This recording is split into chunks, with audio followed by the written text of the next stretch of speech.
পুকুর হাতের ডিম কোরমা। সকালবেলা পুকু খালে গিয়ে মাছ ধরছিল। বাঁশের ডিঙিতে বসে ঠোঁটের কোণে একটা কাঁচা পান চিবোচ্ছে আর ভাবছে, আজ দুপুরে কি খাওয়া যায়। মাছ ধরতে গিয়ে কিছুই জোটেনি, বরং হঠাৎ একখানা লাফ দিয়ে ডিমওয়ালা হাঁসটা তার নৌকায় উঠে পড়ল।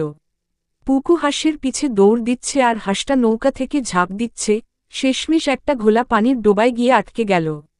পুকু দম ফেলে হাঁসটা তুলতে গিয়ে দেখল, সেখানে একটা কাদামাখা ঝাঁকড়া বাসা আর তার ভেতরে চকচকে 5খানা ডিম।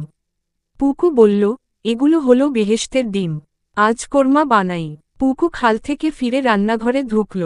কড়াইয়ে সরিষার তেল গরম করে প্রথমে একটু পেঁয়াজ কুচি দিল ভেজে, তারপর 1 কাপ দই, 1 চিমটি গরম মশলা, আদা রসুন বাটা, আর একটু চিনি দিয়ে চুলার পাশে দাঁড়িয়ে বলল, ডিম যতই ছোট হোক, রান্না যদি মন থেকে হয়, মজাই আলাদা।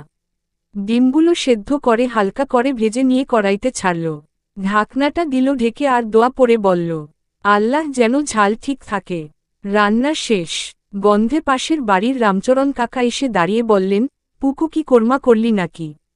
পুকু হেসে বলল, হা কিন্তু পঞ্চভুজ ডিম, ভাগে পাবে 1 ফালি। গ্রামে সেদিন প্রথমবারের মতো কেউ পুকুর রান্না খেয়ে বলেছিল, এইটা রান্না না, এইটা একটা শিল্প।